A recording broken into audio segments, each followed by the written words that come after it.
Ciclo cardíaco. El ciclo cardíaco comienza desde un latido hasta el comienzo del siguiente, lo que sucede en 0,8 segundos. Este se divide en dos fases, tenemos a la sístole y tenemos a la diástole. La sístole es el periodo de contracción del corazón en donde se bombea la sangre hacia el organismo. Y entre las fases que componen la sístole contamos con la contracción isovolumétrica y la eyección. Luego tenemos a la diástole, que es el periodo de relajación que permite al corazón recibir sangre. Y tenemos a la fase de relajación isovolumétrica, al llenado pasivo y al llenado activo. Bueno, vamos a comenzar el ciclo con las aurículas completamente llenas de sangre. Esto quiere decir que la presión de las aurículas va a ser mayor que la presión de los ventrículos y hace que las válvulas auriculoventriculares se abran y permita el flujo de la sangre. Quiere decir que el flujo sanguíneo va desde las aurículas hacia los ventrículos. Esto es gracias a la gradiente de presión de mayor, que pasa de mayor a menor presión. Aquí ocurre el 80% del llenado de los ventrículos. También se conoce como llenado pasivo.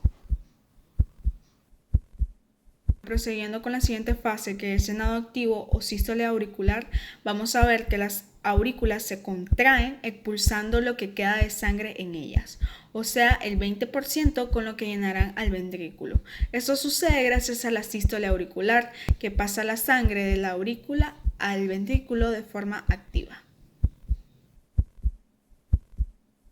Bueno, prosiguiendo con la siguiente fase, que es la contracción isovolumétrica, aquí vamos a encontrar a ambos ventrículos cargados de sangre con un aproximado de 120 mililitros, que es el volumen final llamado telediastólico. El volumen telediastólico ocurre al final de la diástole. Como aquí vamos a encontrar que los ventrículos tienen una presión mayor a la de las aurículas, las válvulas auriculoventriculares se cerrarán, ocurriendo el primer ruido cardíaco, llamado R1. Como ambas válvulas, tanto como auriculoventriculares y sigmoideas, estarán cerradas, los ventrículos tendrán el mismo volumen y habrá una contracción ligera en ellos. Procedimos con la fase de eyección, donde los ventrículos se contraen completamente, haciendo que la presión ejercida sea mayor que la de las arterias. Esto quiere decir que las válvulas sigmoideas se abren, permitiendo el pase de la sangre, que será bombeada al resto del cuerpo. El volumen total será de unos 70 mililitros, que es el volumen sistólico, el cual es la cantidad de sangre que eyecta el corazón en cada latido. Por último tenemos la fase de relajación isovolumétrica, en donde el corazón se relaja para prepararse y recibir sangre. Aquí encontramos a las arterias repletas de sangre con una presión mucho mayor a la de los ventrículos. Esto hace que las válvulas sigmoideas se cierren, provocando el segundo ruido cardíaco, R2. Este cierre lo que hace es que no exista un reflujo de la sangre, o sea, que la sangre no regrese al ventrículo. Fase 6. Llenado ventricular rápido.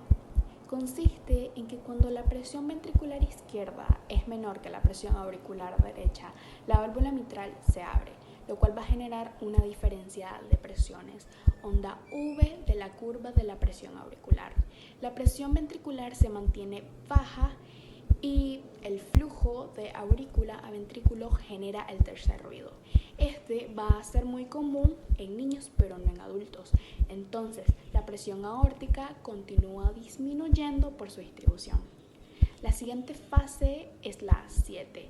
Esta consiste en el llenado ventricular reducido, lento o diástasis. Es la fase más larga del ciclo cardíaco. La presión auricular y la presión ventricular se mantienen en sus valores mínimos, 0 milímetros de mercurio. Entonces, la presión aórtica continúa bajando. El final de la diástasis es el final de la diástole. La sístole auricular comienza una vez que la válvula mitral se cierra. Diagrama de Wiggers. Diagrama volumen-presión. El diagrama o curva volumen-presión es una de las maneras alternativas de la gráfica de Wiggers para representar los cambios de volumen y presión que ocurren dentro del ventrículo izquierdo. Este está dividido en 4 fases: en el periodo de llenado, la contracción isovolumétrica, el periodo de eyección y relajación isovolumétrica.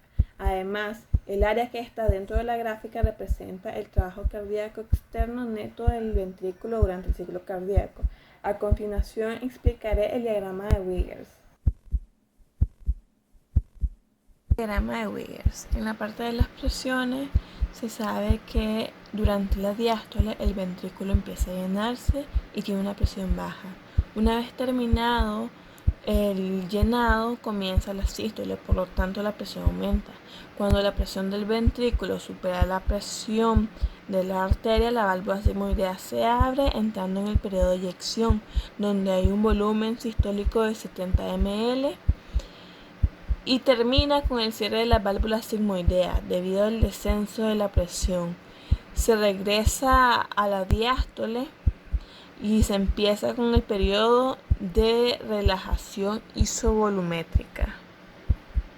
Parte del volumen, el volumen se basa en la cantidad de sangre del ventrículo. En la diástole, el ventrículo en el primer tercio y segundo tercio está casi lleno, y en el último tercio ocurre la contracción auricular, donde se expulsa el 20% de sangre restante al ventrículo, dando un volumen telediastólico de 120 a 130, que permanece en el ventrículo hasta que es expulsado la arteria, marcando un fin en la sístole y dejando un volumen sistólico de 50 ml, empezando de nuevo a la diástole repitiendo este ciclo.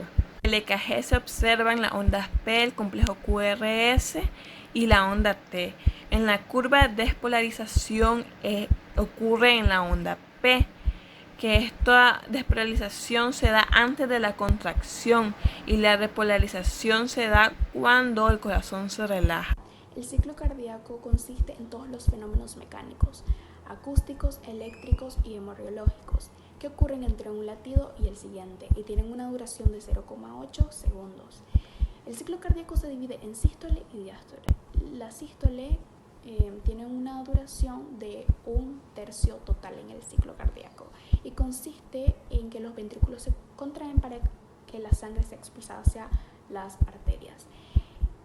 La diástole tiene una duración de 2/3 total en el ciclo cardíaco y es cuando los ventrículos se relajan y la sangre fluye desde las aurículas hacia los ventrículos. Ambas se dividen en fases. La sístole se divide en la fase de contracción isovolumétrica, la fase de expulsión rápida, la fase de expulsión lenta y la protodiástole.